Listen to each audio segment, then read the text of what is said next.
नमस्कार दोस्तों, आज की कहानी है गरीब ब्राह्मण और लालची नाई। बहुत ही अच्छी कहानी।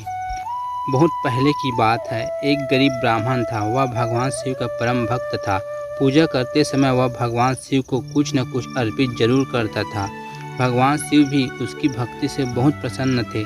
एक दिन वे ब्राह्मण के सम्मुख प्रकट हुए और बोले, प्रिय ब्राह्मण, मैं तुम्हारी भक्ति से बहुत प्रसन्न हूँ। तुम मुझसे जो भी मांगना चाहो मांग सकते हो।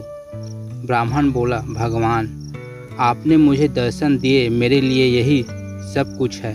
कृपया मुझे सुविधाजनक जीवन जीने तथा साधु संतों और निर्धनों की सहायता करने योग्य उपयुक्त धन दीजिए। ठीक है, मैं तुम्हें वरदान देता हूँ। कल सुबह स्नान करने के पश्चात तुम अपने सिर के बाल काटकर उन्हें अपने घर के पीछे ही झाड़ियों में छिपा देना। उसके बाद जब तुम्हारे घर पर कोई भिखारी आए तब तुम उसके सिर पर जोर से डंडा मार देना। वह भिखारी एक सोने की मूर्ति में परिवर्तित हो जाएगा और तुम्हें धनवान बनने के लिए सोना मिल जाएगा। ऐसा कहकर भगवान शिव वहां से अदृश्य हो गए। अगले दिन गरीब ब्राह्मण प्रातःकाल जल्दी ही उठ गया। उसने स्नान किया और भगवान शिव की पूजा करने लगा। उसने एक नाई को बुलाया।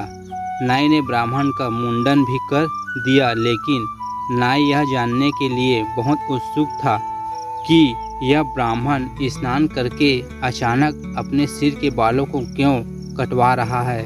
इसलिए नाई वहां से चुपचाप चला गया और घर के पास ही लगे एक पेड़ के पीछे छुपकर देखने लगा।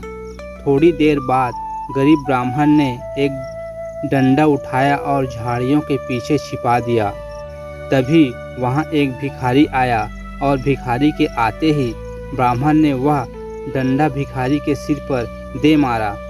डंडे के लगते ही वह भिखारी सोने की मूर्ति में परिवर्तित हो गया।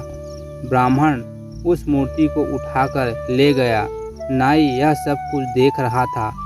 वह सोचने लगा, लगता है इस ब्राह्मण को कहीं से धनी बनने का रहस्य पता लग गया है और अब यह रहस्य मैं भी जान गया हूँ। मैं भी ऐसे ही करूँगा। यह सोचकर लालची नाई तुरंत अपने घर चला गया। घर जाकर सर्वप्रथम उसने अपने सिर के बालों को काटा और उन्हें घर के पीछे छिपाया और एक मजबूत डंडा लेकर किसी भिखारी के आने की प्रतीक्षा करने लगा। संयोगवश एक भिखारी उसके घर पर भी आ गया। उसने भिखारी के सिर पर तेजी से डंडा दे मारा।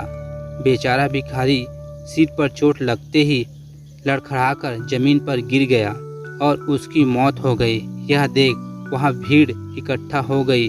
सभी ने नाई को पकड़ लिया। उस पर हत्या का आरोप लग गया। राजा ने भिखारी की हत्या के जुर्म में उन्हें मृत्युदंड दे दिया। इस प्रकार लालची नाई का दुखद अंत हुआ। दोस्तों, ये कहानी यहीं पर समाप्त हुई। इस कहानी से हमें यह शिक्षा मिलती है कि हमें कभी भी लालच नहीं करना चाहिए। वीडियो अच्छी लगी हो तो वीडियो को लाइक करें और शेयर करें और चैनल को सब्सक्राइब करें। धन्यवाद।